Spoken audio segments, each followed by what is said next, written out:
setups, payoffs, and reversals. This is the audio podcast companion to the book I wrote, Setups, Payoffs, and Reversals, the films of Shane Black. I've asked some friends to come on and talk Shane Black movies with me. This next movie, The Long Kiss Goodnight, is actually a double episode.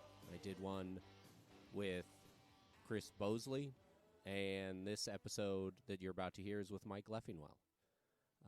If you like this conversation or Shane Black movies or my writing or action movies, please consider checking out the book. You can get it at weimprov.org.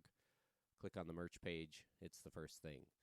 After the holidays, it will be available probably everywhere, but right now, just through my website. Okay, that's it. Let's get into it. Well, I'm here with Mike Leffingwell. We'll just start. Oh. Have we been recording this whole time? Yeah. Otherwise, I forget to do it. But Mike's a friend, improviser. What else? Anything else you want to be known for, Mike? I'm a dad. A dad. You're a dad. Is this a video podcast or just? No, it'll just be audio. Okay. You know what? I'm gonna turn my camera off. I don't think you need to see me. Okay. A cat. Yes. And a cat owner. So I have a black and white cat too, but she's on the other couch. Oh, do you? Yeah. I love tuxedos. They're great. You have a few cats, right? Yeah, I have 3. I only see one right now. You had. I had 2. I have one now. Her brother passed away on Easter this year. Yeah. Oh, I'm sorry. Yeah. How old is she? 10. 10. Okay. Good. How old are your cats? Like 2 and 3. Okay. Yeah. They're so little. Yeah. My other cat was 13 and she passed away a couple years ago. And then, I had like, maybe 3 months of being like, I'll just wait. And then I started fostering and then, that led to keeping cats and and then I was like, all right, I got to stop fostering, otherwise I'm going to end up with 5 cats. So I don't know how anybody does it without just falling in love with the animal and just being like, well, why don't you just stay forever? I know. I was able to like get to into other homes and I like dropped them off and was like crying and was like, if it doesn't work out, just let me know. And I did it at a place where they see that all the time. So they had no, there was no like, oh, okay. They were like, sure. Like my tears did not have an impact on them. Just give me the cat. Just give me the cat. So you reached out about The Long Kiss Goodnight. Do you remember when you first saw it? I do. Yeah. Like Lethal Weapon I saw on video, and then Last Boy Scout I saw in the theaters with my dad when I was like 12 or 13, and that was like a huge deal for me just because it was such an awesome action movie and so over the top. And then Last Kiss Goodnight came out the year I was a senior in high school, and I saw it by myself. Did you have dollar theaters growing up? Yeah. So this obviously doesn't exist now just because movies don't stay in theaters as long, but movies used to stay in theaters for like months. Right. And then they would have these second run. I'm not explaining this to you because I know you know what it is, but in case someone's listening, you don't. But so there would be theaters that would show second run movies that had already been out for a few months and were not like quote unquote new releases. Right. And I think it literally cost like $1.50. Yeah. And so I saw this at the Dollar Theater and loved it. I feel like I went in pretty cold. I'd seen trailers on TV. Okay. And I loved it. Yeah.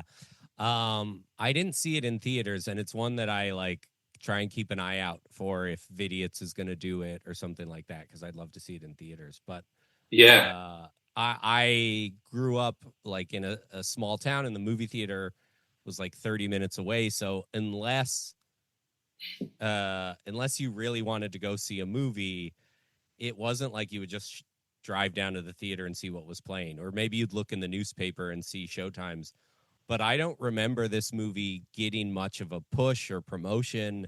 So it was like, unless you were seeking it out, sort of in my hometown, it's like there was no way I was going to see it. And it was just, I think my sister rented it. She's older than me, and I think she rented it.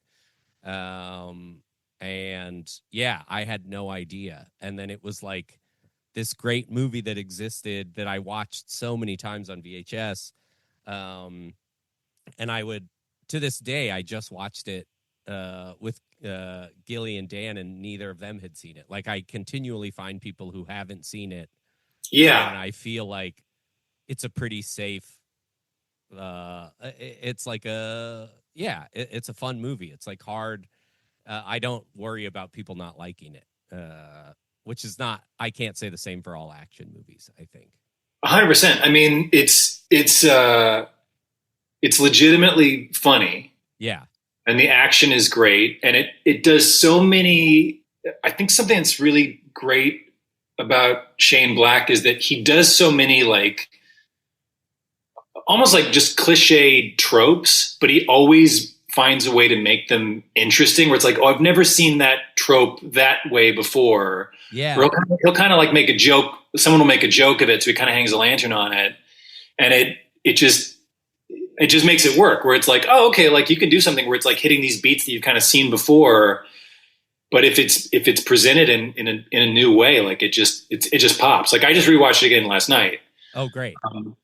This was one of my ex-wife's favorite movies. So I had already seen it a million times, but then when we were married, she would put it on like every other year or something as like a comfort movie. And I was always like, I'll totally watch this again. Yeah.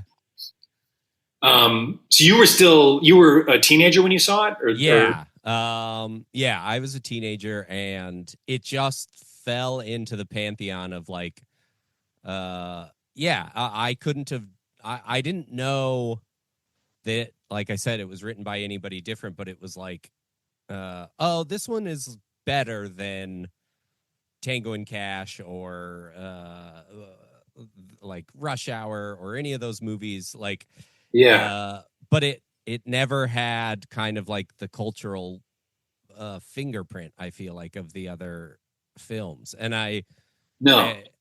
the research or whatever was like, I guess the director Rennie Harlan and Gina Davis had done Cutthroat Island, and it had bombed. So it felt like people just weren't interested in this. In my memory, Cutthroat Island was after this, because I knew they were married and kept working together.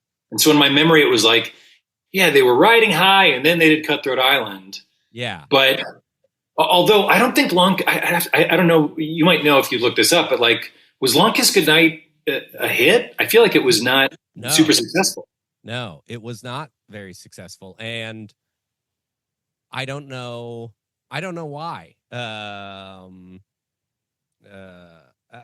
don't have, it was, at the time, it was the highest, like Shane Black got paid $4 million for the script or something. So it was like a record-breaking spec script. It's when him and Joe Esterhaus were like the Beatles and the Beach Boys, just like, but instead of like making amazing albums, it was just like, who can get paid more for a screenplay? Yeah. And if you asked someone to guess, like, if you were like, guess the movie from the 90s that the screenwriter got paid $4 million for, nobody would guess this in a billion years. Yeah, it's a great trivia. Yeah. Even if you put it, even if it was a multiple choice, I don't think they might not even recognize the movie. Yeah, especially if you put like Jurassic Park on the list also, they'd be like, oh, it had to have been like a huge hit. Yeah, it was not a huge hit. So you went in, you saw trailers and then went to see it. Yeah, like still, just when I was rewatching it last night, I still remember moments from the trailer. Yeah. My mom saw this movie after me at the Dollar Theater. I don't think I'd even told her that I saw it. She went in completely cold and thought it was going to be a romantic comedy just based on the title. And then it also ended up loving it. That's really funny. I mentioned when I was writing about it that like there's a chance there were trailers or something, but like, yeah, based on the title, The Long Kiss Goodnight, and you have Gina Davis and Samuel L. Jackson on the poster, there's a chance a teenage version of me was like, Oh, that's like a romance movie. Like I may have Yeah. just breezed past it. There's definitely guns on the poster. Like it's their faces, but you see them holding guns. So Yeah, yeah. I don't know what it was. Because this is also post Pulp Fiction and Die Hard with a Vengeance. So people were definitely like on the Samuel L. Jackson train. Yeah. And then this is post Thelma and Louise, but it's like 5 years later. So I'm not sure what else. I'm not sure what everybody's relationship was with Gina Davis. Yeah. Yeah, I don't know. I don't know if it's as simple and sort of disappointing as like she was the lead of an action movie. Like, I don't know. It might be. Yeah. I think she also totally pulls off like checks every box of just like being the lead of the movie, but then also being like a believable action star. Yeah. We were trying to like pitch anybody we thought could do both roles effectively. Like because she plays like the school teacher and then she becomes this assassin. Yeah. And I feel like both are very believable. Do you mean like who could have done it in 96? Yeah. Yeah, the only person I could think of is Demi Moore in terms of just the action side of it. But I don't know if you would buy her as small town school teacher part, because there's always something about Demi Moore and Gina Davis is gorgeous, but like the way they're beautiful, Demi Moore is beautiful in almost like a I'm going to destroy your life kind of way. Yeah. Gina Davis is more beautiful and like, oh, I could see her as like the girl next door kind of like, I don't know. It's really hard to pull that off. Yeah. I think she completely is able to play like, cause the moment there's little flashes of her kind of revealing the secret agent that she is, but she keeps kind of resetting to like, I'm scared. I don't know what's going on. Yeah. And then in the scene with David Morse, when he's like torturing her by kind of dunking her in the water and she switches, I was, and I've seen this movie a million times, but I felt like I was really watching it this time just to kind of deconstruct it a little bit to talk about it. Yeah. And I was like, man, I really buy her. Because there's so much shit in this movie that's hard to do where it's like, I've got to say a line to a bad guy in a threatening way and not have it be like unintentional comedy. Right. Whenever she does it, I'm always like, I'm buying you as a badass, as like as a legitimate threat. Yeah. Yeah. It's, I think like Shane Black is like known for like the witty dialogue and the like back and forth. And I think this movie has all of that. But like her, I talk about like her being like, suck my dick at the every one of you bastards or whatever when she's like driving the semi truck is like, there's nothing like clever or witty about that line, but it feels like it could be up there with, Ripley saying like, get away from you, bitch. Yeah, or any of those lines, but it's like there's nothing. A thousand action movies say like "suck my dick" or whatever. What if it took like Shane Black 3 hours to come up with that line? Yeah. What is it? Oh, my dick, all you bastards. And it's like, but it works because of her transformation. It's like so satisfying because she starts the movie as like Mrs. Claus and she's got like a little bit of an attitude, but she's like, yeah, she's freaking out for so much of it. She's in the back of the car going like, I'm in the PTA. Like, yeah. And so when she delivers that line, it is like so satisfying. But I think, again, when you think of like quotable action movie lines, it isn't one of the ones people think of because you need to see the whole movie for it to work, sort of. Like, yeah, I'll be back is a silly sentence, but it's like that. And that you could kind of like isolate of like, here's Arnold Schwarzenegger playing a robot saying a very simple thing. But this is like, this pays off because you've spent 2 hours with a woman who has amnesia and has suddenly like reaffirmed her past identity or something. So it's like, yeah, you couldn't say it and people would be like, oh, long kiss goodnight. But it's like such a satisfying moment in the movie. What if you said, die screaming, motherfucker? I think that one might play a little bit better.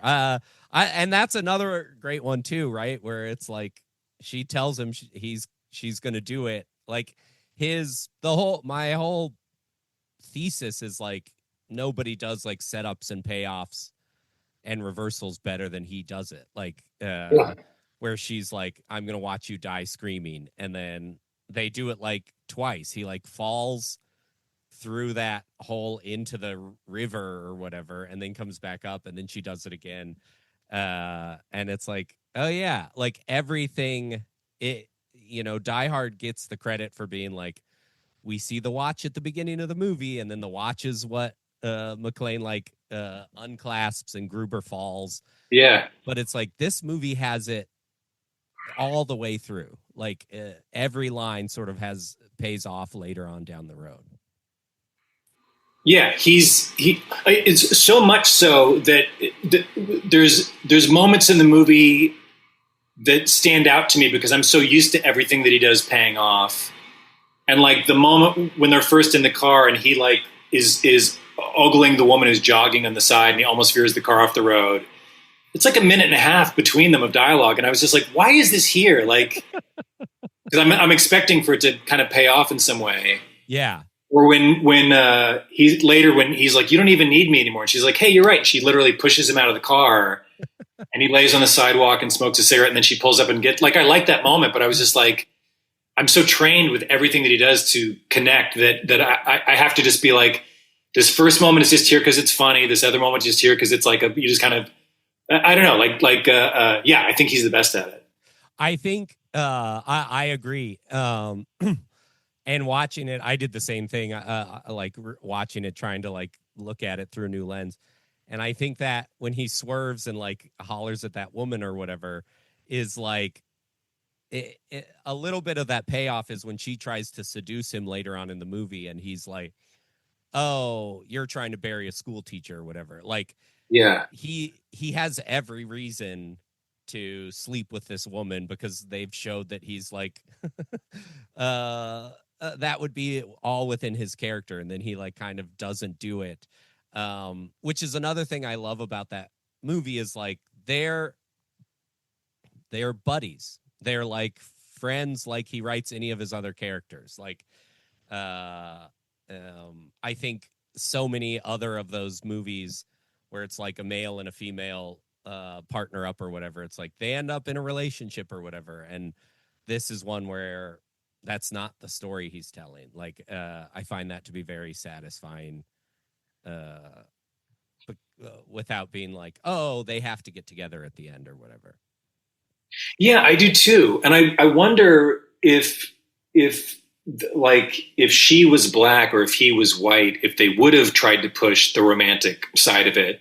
Yeah. Because even in '96, it still like was like not commonplace. Like they share a kiss at one point, and I love it that they have that moment where, and it really does feel like this tender. I don't know, like it's intimacy without being sexual. Like, and just those two actors, I think, have such incredible chemistry.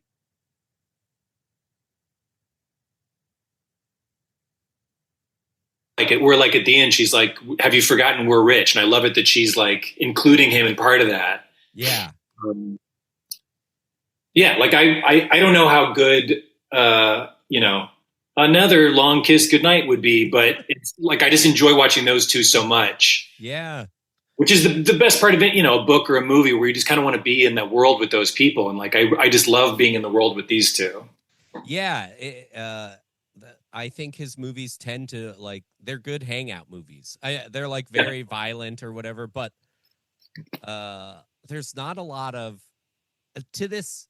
I would say I saw this movie an embarrassing amount of times before I really even understood what the villain's plot was. And that's kind of true with most of his movies, where I'm like, okay, so Project Honeymoon, like they're faking a terrorist attack to get money from Congress, and they've partnered with actual bad guys. Like it took so many watches to be like, oh, that's, I think, what's happening. Oh, I think this rewatch for me was the first time I ever was like, wait, what is it? And finally putting it together.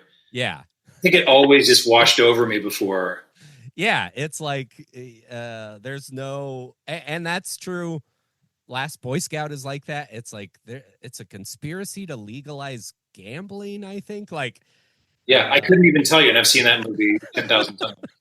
it's a really remarkable thing to be like, the plot really doesn't matter. Like, it's like these two people are going to hang out, and you're never once going to go, wait, that doesn't make sense. It's like, it doesn't, I wouldn't even know if it didn't make sense. And I don't know how he does that, really. I think it's partly because of that thing that I was talking about, where like he does a trope, but he finds a way to make it interesting. Yeah. So even if you've seen this movie and you're like, I don't really understand what the bad guy's plan is, I think anybody can wrap their head around. There's a giant bomb at Niagara Falls on Christmas Eve. Right. That's a great just movie idea. That's just like I was. You know, in Nice Guys, how the beginning is like the kids looking at the Playboy, and then a car drives through the house, and then it's the Playmate. And to me, that's such a Shane Black kind of idea. And like the moment in this movie when she's driving the guy home from the Christmas party, and he's drunk, and he's like putting his hand in her face, and then she crashes the car. I feel like any other screenwriter would be like, she crashes the car and bangs her head on the steering wheel. And in this, she literally goes through the windshield and flies 50 feet, lands in the snow. And that's like a very Shane Black thing of like, I'm going to make it so much over the top where like you really are just like, holy shit, what a big swing. But like the moment when she and her daughter are trapped in the basement, she blows the thing up, and then upstairs Samuel L. Jackson is in a chair, flies through a window from like the second or third floor, flies through the sign of the motel, and then into a tree and lands in the snow. This was the first time where I was like, oh no, that would definitely kill him. But I still bought it. I was like, he's able to just really walk that razor wire of just like totally unbelievable, but you still are on board with it. I don't know. It's something kind of magical about him. Yeah. There's a little bit of a magic trick to it. I think you encapsulated it really well, where like, that's maybe my favorite scene in the movie, because all these pieces come together where it's like they're trapped in this freezer, and then she had filled the baby doll with gasoline, which in the scene before they're like, ooh, smells like gasoline. And you're like, oh yeah, she has been a mom, so she would know that the baby doll could, like, it's a peen baby doll or whatever. So she fills it with gasoline, and then she digs a little trench to pour it out, and she's using the crowbar. And I remember this early watching it of like, am I there? She's not going to get a spark in a freezer like that. Like, and then she doesn't. And you're like, yeah. And then her daughter's like, I have matches from when you gave me a candle. And you're like, oh my God. And you're like, right. That moment from like an hour earlier. Yeah. And then she goes like, she's like, Mommy, are we gonna die? And she's like, no, they are. Do you want to get a puppy or whatever? And you're so, at least for me, I'm like, so it feels like magic. It's like I'm watching this, so I'm not really paying attention, and then it explodes and sends him through the sign, and you're still kind of just like, wow, I can't believe all that came together, without ever going like, that would have killed him immediately. Yeah. I think you're able to get away with that shit if you can make it funny or make it entertaining or make it cool. And I think his things, like I would use all three of those adjectives for his choices. Yeah. And so because of that, he gets away with stuff that other screenwriters wouldn't get away with, because they would just do the thing where you're like, I don't buy this, but it's also not funny or entertaining. It just kind of feels like it's happening because the story needs it to happen. Yeah. His stuff feels like he really earns it. And even if he's having, like, you know, that moment in Die Hard when he's finding out that she's on the 30th floor or whatever it is, and he's looking up her name in the directory. Yeah. And then the guy is like, oh yeah, they're the only ones left in the building. So you're like, wait, well then you didn't need to do that. Right. But that moment works every single time. And I've seen that movie more than any other movie, but that movie works because he's finding out that she's now using her maiden name. Yeah. And so there's like this emotional component to it where you're on board with his character that you're like, okay, I know this doesn't make sense, but I'm going to consciously suspend disbelief because it works for me emotionally. Yeah. Yeah, that's a really great observation about it. And I think with Shane Black, like I feel like he's been copied so often, and they always like miss that part of it. It's like, oh, we'll have like two wisecracking guys who don't get along, and then we'll make a big villain and we'll do all this stuff. And yeah, you were saying like how he always kind of subverts the tropes or does a new version of them. It's like, it's really this odd thing when you look at 80s and 90s action movies where it's like he sort of subverts whatever the trope is, and then people try and copy that subversion and they miss it, and then he does it again and subverts whatever they did. Like Interesting. He's like working off of their replication of his thing, where it's like, oh yeah, we just need two guys to get together and do this crazy shit, and then they do a crazy, like this movie has, she's like, what is this, some sort of torture thing? And then they talk a little bit, and then he's like, now we're going to do the torture thing. And it's like, that works because the people in the movie you believe have seen action movies. Like like Samantha Cain is a school teacher, but she's seen an action movie, so she knows they have a torture scene in it. And so she says it, and then he sort of goes like, here's my version of what you've seen before. No, that's such an interesting take. I love that. Yeah. I think, people try to rip off like kind of the wisecracking stuff with him, or so many movies in the 90s were kind of ripping off what Tarantino would do, or even in like just comedy, like people would try to rip off what the Zucker brothers did. But I feel like the thing that gets missed in those is that if you strip out like the jokes and the coolness and whatever else, like Naked Gun, just like that movie is like a switch watch just structurally. Yeah. Shane Black movies, if you take out all the jokes and the action, like it still all tracks. It still all works. Like everything, just like you're saying, like it gets set up and then it gets paid off. And I think people only copy like the style of what they're doing, what Shane Black is doing. And they kind of miss like, oh no, this is actually like a really smart story. Yeah. When, so you saw that one, and then, you were saying maybe you had a similar, like, when did you go like, oh, this is all the same guy? Do you remember that moment or what movie that was? I really can't. I mean, I think I was aware of it before. I had a screenwriting teacher in college that was kind of making fun of Shane Black's writing style in Lethal Weapon, which do you know about that screenplay that sort of like, it was kind of famously talked about because it was written in such a conversational way with the reader, where like it kind of acknowledges that it's a screenplay, and it's like they go into a house that's as big as the one I'm going to buy if this movie makes a lot of money. So my teacher was kind of poo-pooing that, but I think that was maybe the first time where I remember connecting his name. Okay. And so that was in like the mid to late, I guess the late 90s. Yeah. So I'm trying to think if I knew that. I don't know, because I've always loved movies, but I definitely was not paying attention to who directed what, or like I remember when I was in high school, a friend of mine was like, oh, this movie Fargo is coming out. It's by the Coen brothers. And I was like, I don't know what that means. Right. And he was like, they did the Raising Arizona. I was like, oh, I know what that means. So like, that was the first time that somebody who was more savvy about those kind of things than I was kind of made me aware of the fact that like, yeah, the same people do different projects. And if you like one thing of theirs, you might like another thing of theirs. Yeah. But then, Kiss Kiss Bang Bang, which I think I saw on video. I missed it in the theaters, but I knew going into it that it was him. And I'm sorry, this is not a good answer. I can't remember a conscious moment. Yeah, no, I think Kiss Kiss Bang Bang was that moment for a lot of people, even though that movie, I saw it at a friend's house. I came into my friend's house and they were like halfway through it.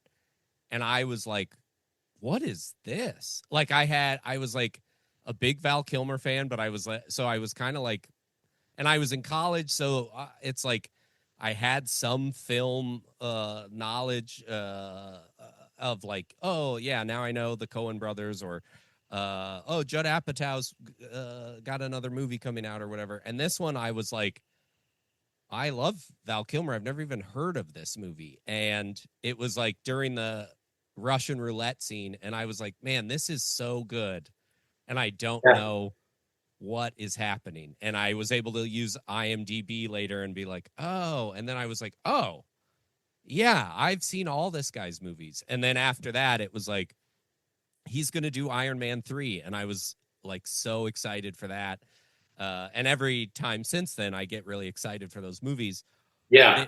It feels like you're either somebody who's like knows him and gets excited, but it never feels like he has permeated like mainstream culture, even though he did a Marvel movie. It's like, I feel like Taika Waititi did Thor Ragnarok, and now everybody's like, oh, I know who that is. But it's like, he did Iron Man 3, and people are still like, I have no idea who that is. Like, yeah, I don't. Yeah, I would not. He's not like an Aaron Sorkin, where people know him even if they're only kind of like passingly familiar with filmmakers. And I guess I just compare them in my mind because I just think they're both such sharp dialogue writers. So, yeah, I don't know. I also think that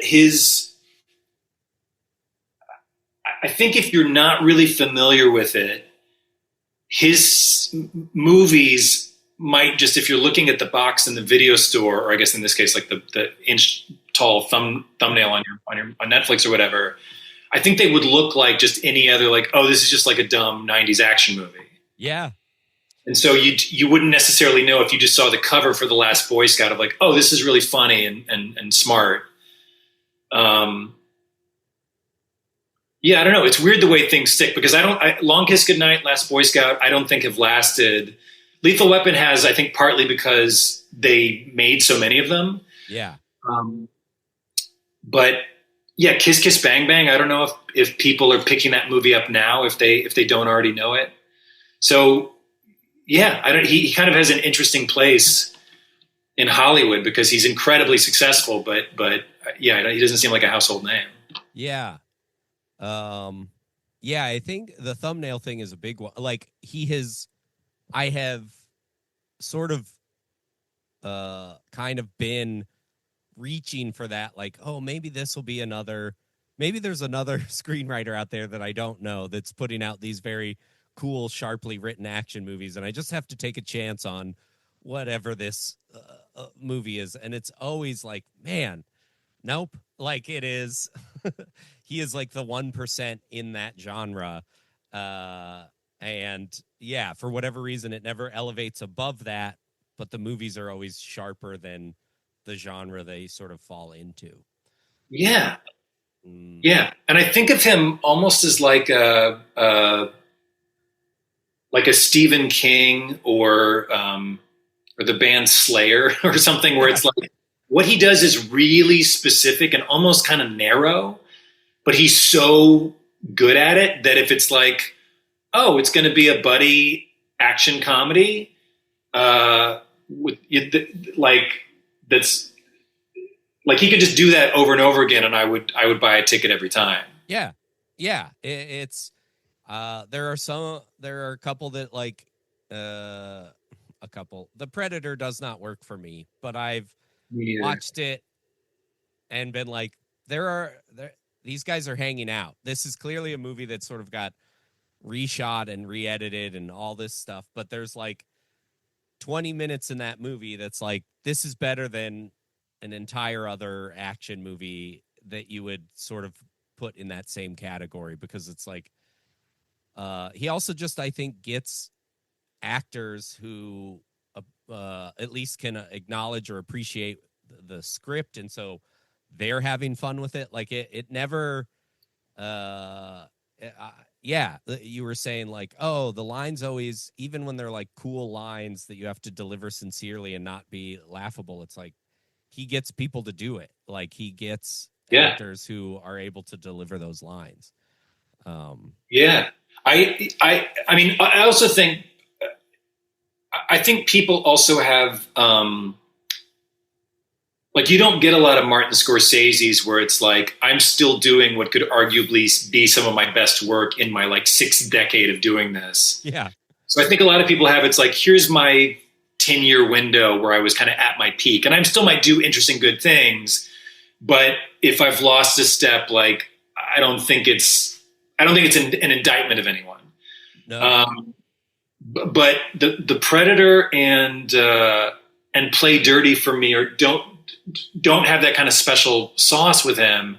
But I think it's also noteworthy that both of those movies are kind of ensemble movies. Yeah. I know with Play Dirty, it's Lakeith Stanfield and Marky Mark at the center of it, but it still kind of feels, it doesn't truly feel like Lethal Weapon. It feels like these guys are on their own. Last Boy Scout, it feels like these guys are on their own. Kiss Kiss Bang Bang, Long Kiss Goodnight. Like they're kind of isolated, and everybody else is this world they have to move through. Whereas the Predator and Play Dirty, it's like they're constantly with these other guys and they're doing the jobs with them. Yeah. And I think that's part of him kind of doing something different than the thing that I think he's so great at. And because of that, it waters it down a little bit for me. Okay. I love that you said that. So watching all of these, I was like, there's a bit of an evolution to what he's doing that feels like it reflects maybe his personal plight, where he's like a 20-something guy who comes into Hollywood and writes this movie, Lethal Weapon. It's a big hit. And then he keeps getting paid more, but his movies don't do as well as Lethal Weapon. Like, right. And you're right. They're alone. They're isolated. And I listened to interviews with him, and he talks a lot about imposter syndrome. And I think that was only further fueled by being like, we're going to pay you a ton of money for this script. The movie gets made and it kind of flops. And it's like, oh man. And then he, in one interview, he was talking about how for Play Dirty, he was like, you kind of surround yourself with people who believe in you until you believe in yourself. And I think like the Predator and Play Dirty, you talked about them being ensembles. It feels like he's writing from a place where it's like, those guys aren't alone. They are surrounded by people. And Gilly and I went and saw Play Dirty because they had a special screening, and we left, and she was like, it didn't really feel like Mark Wahlberg needed any of those people. Like, and I think if you watch any of the other ones, it's these two people alone, and they very much need each other. And so I think like Shane Black has gotten to this place where he's maybe has a little bit more self-love and is like, I can kind of do this. I need people to sort of execute my vision, but I'm like, I've surrounded myself with people who believe in me, and we sort of do this together. And he was coming from a place that was like, I'm an imposter. Like Hollywood doesn't accept me. Like the general audience, like I'm overpaid but undervalued, and that makes me feel like shit. Like this is all me projecting a little bit, but I think that trajectory is so interesting because those two movies didn't work for me as well, but it did kind of feel like they were written by a guy who might be in a better place. Like, where the other ones are like, they're shitheads. Like they're fuck ups. And it's like, that works. Broken Heroes. I love that. And I think some of the twists on the Predator, it's like, the original Predator, each guy is defined by their weapon. And then in his new one, it's like an ensemble, and they're all defined by whatever their mental unwellness is. And it again feels like a twist on the trope of like, these aren't superhero guys. They're all fuck ups. But he has kind of that feels like the transition movie to sort of being like, oh, maybe I do belong here. Maybe I can get this. Like maybe I am. I've been in Hollywood writing screenplays for 30 years, even if I haven't risen to the level of an Aaron Sorkin or something. Like I'm good at this thing, and maybe I'm not an imposter. And I think like it's reflected in the movies in a way that's like it makes it a little less satisfying. But there's a part of me that's like, oh, like I think maybe you're in a better place. Like the last Boy Scout, you know, he walked away from Lethal Weapon 2 because he wanted to kill off Riggs, and they didn't want him to do it. And you can feel how angry he is in the last Boy Scout. Like that is a mean, nasty movie. Even to the point where when I revisit, and I loved that movie when I was younger, and I revisited it maybe like a year or two ago, and I still love it, but I didn't love it as much because I was noticing the meanness in it in a way I hadn't before, and I was like, oh, I think because for me again, like Lethal Weapon, Long Kiss Goodnight, and Last Boy Scout were my big three, and it kind of bumped it back a little bit from Lethal Weapon, and then Lethal Weapon kind of just gets bumped back a little bit just because of Mel Gibson. I know. As brilliant as I think his performance is in that movie, it's just like you can't watch it the same way now. Yeah. As in Long Kiss Goodnight just kind of pulled to the front just because it has like as violent and over the top as it is, there's a genuine sweetness to it. And that whole thing of Samuel L. Jackson being like, just do one thing right. It's like you kind of believe this guy who's been kind of like a scumbag and is maybe trying to do the right thing. And then her kind of like synthesis of, I didn't know who I was. It turns out I'm a killer. Can I be this person I was pretending to be, who's a nice, sweet person and a killer? Yeah. And then by the end she is, and it just feels really satisfying. Yeah. Rewatching it again. Anything else you like? Anything else you noticed or took away? Or something that like a senior always like, oh man, if I'm watching cable for whatever reason and it's on and it's at this part, it's like, it's got me in for the rest of the movie. Or, I mean, honestly, I think if I put on any scene of this movie, I would keep watching it because I would say the same about Kiss Kiss Bang Bang or Last Boy Scout or Nice Guys or Lethal Weapon, where every scene's got something kind of interesting in it. And so something I noticed this time was, well, for one thing, he loves helicopters appearing without making any noise before they appear. And suddenly people are in them and they're shooting at him. He does that same thing in Lethal Weapon. And it's just like, nobody heard it? Nobody heard it? But he's so great at character entrances. So the first time you see Samuel L. Jackson, you get that he's kind of a scuzzy guy, but you get that he's a little like savvy, that he kind of knows how to work the system, and you get that he's funny. Yeah. And that's a funny, like memorable scene that the actors he's hired to play fake cops are bums, and one of them throws up. Or like Brian Cox's first scene. Like if you put Brian Cox's first scene on stage, it would get applause at the end of that monologue about the dog licking its asshole. And I submit that whatever is there to stay. Oh, good. It's like it's brilliant. Yeah, and it does. It like tells you about this guy that's like he's very observant. He's gonna take longer to say something than he needs to, but he's not afraid to sort of like he speaks very highly about trash. Like he's somebody who's in this upper echelon, but is kind of like seedy. Like there's a little bit of like, yeah, it's so great. You mean Shane Black just in general? I was talking about Brian Cox's character, but I think it's in Shane Black. Like the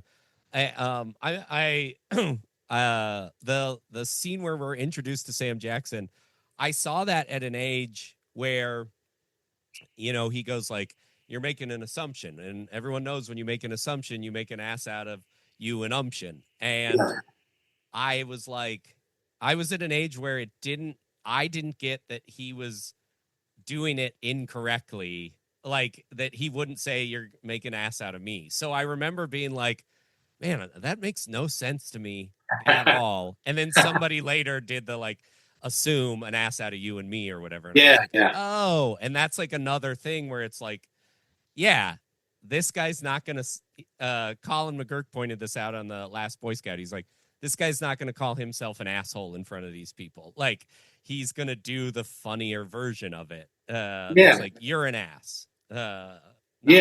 Yeah. There's so many. Yeah, there's 2 or 3 moments like where Samuel Jackson's with this kid and he's like, Mom was worried that you stole this bike. She called the bike store to make sure that you didn't steal it. And he's like, no. Tell your mom I steal them outside of the area. Or like, or Brian Cox is like, are you an asshole? Like, have you always been an asshole or did you take lessons? You're like, I took lessons. Yes. There's, yeah. So I love Samuel L. Jackson anyway. He's one of my favorite actors. Yeah. And this is also something about me just in general, but like I will get emotional in movies in moments that are not necessarily emotional moments. If it's like, if something's just really well constructed or just some little acting choice or something. And I forgot this about this movie, but there's like 5 different points where I get really like weepy. Okay. And half of it is him and then half of it is the mom stuff with her and her kid. Yeah. God, this makes me emotional now, but because it's so funny because it's not 0 people cry at this moment. Right. It really just has to do with Samuel L. Jackson and what a great actor I think he is.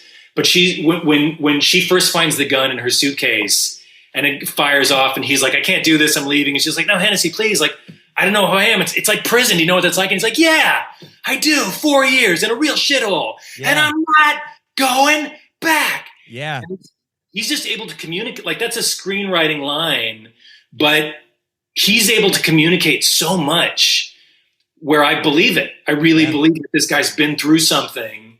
And like Samuel L. Jackson for me, especially in the 90s, maybe the early 2000s, was my favorite person at communicating desperation, where he could play people that were like pushed with their back against the wall.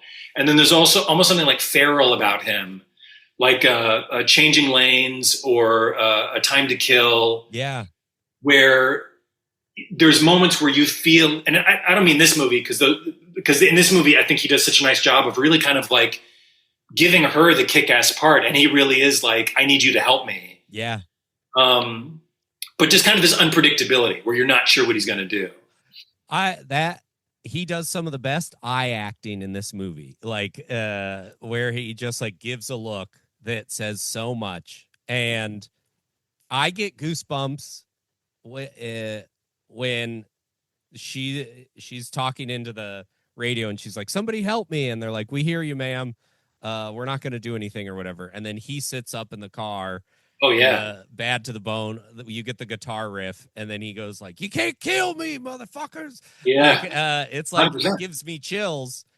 And then when, but I was watching this movie this time and I was like, yeah, it was, like less than 5 years previous, he was playing Jules in Pulp Fiction, and both movies he's driving in a car with somebody riding shotgun, and he's telling a story, and they're 2 totally different characters. Like without him doing prosthetics or anything like that, you're like, I believe that Jules is a badass assassin, and I believe that this guy is a dirty cop, and they're both it's just driving acting. Like it's so hard to show differences in characters that way. I think it's awesome. And I was talking a little bit with Colin about this, of like, one of the other things this movie holds up, I think, because Gina Davis and Samuel L. Jackson are likable actors, because they're playing, especially Samuel L. Jackson, like he is a dirty cop who's trying to take advantage of a woman with amnesia. Like he's like misogynistic, like absent father a little bit, like, and you love him throughout the whole thing. And you were like, yeah, Lethal Weapon's tough because of Mel Gibson. And it's like, yeah, because that is the only character that Shane Black has written that is like law enforcement. He is like he's supposed to be a good guy, a cop, and he's tragically suicidal. And because you know the actor, it like it doesn't sit well with you.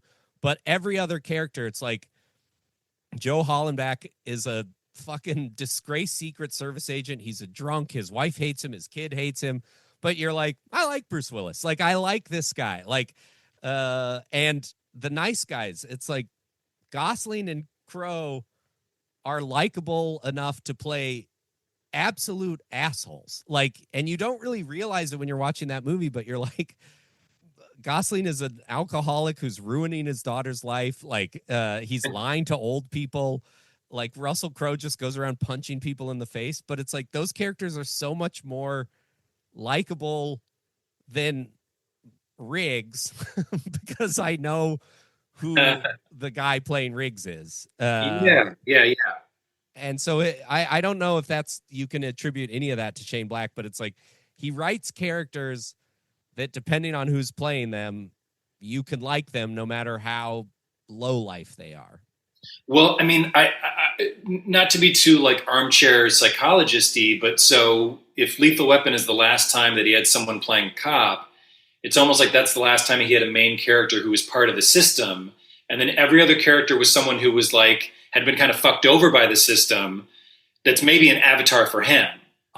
I think, yeah, armchair away. I 1000% make that argument that like he was somebody sponsored him to be in the academy and the academy rejected him and said he needed more credits and he'd had 5 screenwriting credits. And it's like, it's because he wrote action movies and they were like, we want something. And it's like, he's kind of been like, fuck the system since that first time. Yeah. And I think starting with, I want to kill Riggs off. And they were like, no, we want to keep this going. We want to franchise this. And it's like, and that was something I didn't realize either until much like I'd enjoyed all his movies, but until I really examined them, if you had asked me what they were, I'd be like, they're about 2 cops solving crimes. And it's like, no, the first one is 2 cops. Every other one is like washed up people, deadbeats, like they solve crimes, but none of them are law enforcement. They're all like Robert Downey Jr. They're all divorced and kind of shitty dads. Yeah, they're all. It's like he kind of beat Paul Thomas Anderson to the one battle after another, like dipshit, shitty dad trying to like save the day. Yeah. But again, on the surface, it's like you see the thumbnail for it, and it's like, oh yeah, those are 2 cops who solve a crime. Like I think I saw Kiss Kiss Bang Bang probably a few times before I was like, oh, neither one of these guys. Because when somebody dies in those later movies, they make a big deal out of it. And I was like, that's so weird because in his previous movies, they're killing people left and right. And it's like, yeah, well, those were in Lethal Weapon, he's a cop, right. Which he also shouldn't be going around killing people. But it's like, yeah, that's what cops do. They kill bad guys. And then in the later movies, you're like, everybody, it's like, oh, the people doing the killing as the movies go on are people who accidentally do it or have to do it out of self-defense. I think that's another thing that like, it's very silly to say he doesn't get credit for, but it's like, they're a guy with a gun, but they're not John McClane with a gun, which is like, he's a cop, he's off duty, but he knows what he's doing. These are like, yeah, I went to jail for 4 years for stealing, and now I pretend to be a private investigator. Like, yeah, and it's almost like I'm realizing another trope that he has is it's the partners, and even if both of them, like Danny Glover is also a cop, but Riggs is like crazy, so he's doing stuff that's pushing Danny Glover past the point that he's comfortable with. Yeah. And in Last Boy Scout, like Damon Wayans is a football player, so like there's always one character that's just like kind of in out of their depth, and the other person's just like, I will murder everybody. And not think twice about it. Yeah. Then Kiss Kiss Bang, because is Val Kilmer a private detective in that movie? Yeah, Robert he's Downey. like he's a private eye of the like. He mostly works for movie studios. Like he's right. He's not like a rough guy. Right. Yeah. Yeah. I need to revisit that movie. But yeah, to me, so Kiss Kiss Bang Bang to me works because of all of it. Like, I think it works because of the chemistry that they have. I think the writing is so great. I think Rennie Harlan was like such an amazing action director, and this is like the middle of this run that he was having with like Cliffhanger and yeah. I also have a lot of affection for Deep Blue Sea. Yeah. And then Alan Silvestri, who did the music, like did like Predator and Back to the Future, and like. Oh, so I didn't know that. There's moments that'll feel like a little like when she's she first thinks she might be a chef, and she's like, "Give me something to chop," and she's chopping stuff up, and there's like this big sweeping sax kicks in, and it could be like 1982 instead of 1996. But outside of that, like a lot of the music still feels like it doesn't stand out the way sometimes music will stand out in 80s or 90s movies. Yeah, as kind of dated, and then this like a David Morse as her ex quote unquote fiance, and Brian Cox and Craig Bierko. Like, I just think the supporting cast is so great. Yeah, yeah, I loved it. I was so glad. I was so happy to revisit it for this. Oh, thanks, man. Yeah, this has been like so fun to just sit down and go like, oh yeah, this movie's great, right? You like this about it? It's like, oh, I see why thousands of people are like, I should do a podcast where I talk about the movies I like. Yeah. Do you have a favorite Shane Black movie? It's The Nice Guys. It used to be Kiss Kiss Bang Bang. And I think that maybe has my favorite scenes in it, but the last rewatch I did of it, the narration felt a little like I was like, oh, I like this 15, 20 years ago or whatever, where it's like, I was a college student and he's like snarky and like, oh, I'm doing bad narration and stuff like that. Yeah. But it kind of wore on me a little bit the last rewatch. And I think The Nice Guys is maybe his least clever.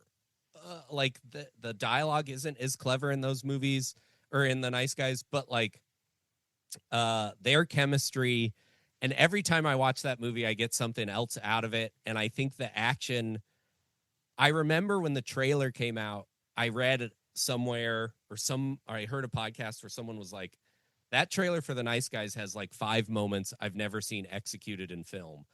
And for an action movie, I think it's true. It's like this mid to low budget action movie, and they just do stuff like they come up off the elevator and they peek out the elevator and they hear gunshots, and then you see this guy getting shot, and then they get back in the elevator, and then you see him fall out the window, and it's like it just looks so. And then when Ryan Gosling goes over the top of the roof with Keith David, and Ryan Gosling falls into the pool and Keith David splats on the pavement. And it's just like, there's a real logic to like how these action scenes work that is so satisfying every time. It's like no bullet just is a stray bullet. It always hits somebody. Like when somebody falls, they fall and knock something over that it's like, he kind of moved from the setups and payoffs being in dialogue to like almost Rube Goldberg action sequences. Like, I just think it's so fun. And, yeah, so I think that's my favorite, but going back through them, it was like, I love Lethal Weapon. It is so, it's hard. It's like with a pop song where it's like, it's hard to imagine there was a time before this movie existed. Yeah. It is such a blueprint for action movies that it's like, yeah, there was a time where Lethal Weapon didn't exist and you weren't shooting these LA buddy cop movies. And it's like, that's kind of crazy to me. Yeah. Yeah, 100%. Like that and Die Hard. I mean, Die Hard is my favorite movie. So that's always in the pantheon, but like that and Lethal Weapon coming out like around within a year of each other. Yeah. Is bonkers just because they really did kind of set that template. Yeah. I need to rewatch Nice Guys and Kiss Kiss Bang Bang. Nice Guys almost feels like it veers more comedy than action. Yeah. And there's so many moments in it because there's so many moments that I think about in his earlier movies where I'm laughing out loud, but there's something big action connected to it. And like when I think of the funniest stuff in The Nice Guys, it's like him doing the narration and punching through the window and then realizing he's like cut an artery or something, and then cutting to him in the back of the ambulance. They'll be like, "We're losing him," and that's just straight up just slapstick. Like there's where he's just like a fucking idiot. Yeah, it's so good. I think Long Kiss Goodnight is maybe his best written screenplay. Like when I just like from the jump, it's like you get this Christmas scene and it's like, yeah, she gets drunk, crashes the car, flies through the window, breaks a deer's neck, and then you cut to a prison and there's One-Eyed Jack and he's watching her on the television and he starts freaking out. And it's like, you were just like, oh, what? Like, you can see why somebody paid $4 million for it, because it's like, this is a page turner. Like, you were just like, show me the next scene immediately. And I like The Nice Guys more, but there is a little like kind of like meandering up top that's like, I don't really know what's happening. Like, we're in a classroom with some kids and they're watching an old movie about towels and like and he's like in the car shaving, and it's like it does have the great opening set piece with the car through the house, but I am a little bit more disoriented, and Long Kiss Goodnight is like immediately curious. Like they're similar feelings but not the same, where it's like, and then he comes to her house and she snaps his neck and says, "Chefs do this," and you're just like, and then you get Sam Jackson and the cops puking, and it is a movie where it feels like you're constantly, it's moving so fast, and it's kind of like, keep up, and you're like, oh, okay. Like, it's like, why did that cop throw up? And then the next scene, she's like, we got to stop hiring bums, and you're like, oh yeah, oh my God. And then she's like, I got movement on the amnesia chick, and you're like, wait, what? And then they cut to the Samantha, and she's chopping the vegetables, and you're like, this movie is just flying. Yeah, I love it. I love it that she had already hired him before the movie started. Yeah. They already know each other, because I think any other movie would be like, I got to find out what's going on with me. Now I'm going to hire a private detective. And I love it that it's like, she's already been working with him for months. He's kind of phoning it in. Like, it's just great. Like it shows so much about them, and it just, and like you're saying, like, just drops you right in the middle of it. Yeah, it's great. Well, you'll have to, rewatch Kiss Kiss Bang Bang and The Nice Guys, and tell me what you think. I will, for sure. Yeah. Mike, thank you so much. Is there, you got anything you want to tell anybody about? I play with an improv group called Future Life Partner that does shows around town and at the Shared Experience. That's a lot of fun. Okay, great. Future Life Partner. Future Life Partner, yeah. Okay, awesome. Thanks, man. Thanks for doing this. Yeah, thanks for having me. This is so great to see you, and always great to talk about one of my favorite movies. Yeah, absolutely. Happy holidays. To a father, an improviser, a friend, and a cat guy. Yeah. Well, we're doing this right before Thanksgiving, but I wish it feels like it's right before Christmas. Yeah, it does. All right, thanks, buddy. All right, see ya. Bye. And that was my conversation with Mike Leffingwell on the Long Kiss Goodnight, and a little bonus about our cats. Thanks for listening. If you enjoyed it, tell a friend. Click on the link in the description to order the book, or go to weimprov.org, click on the merch page. And I hope you're doing well this holiday season. That's it. Thanks. Bye.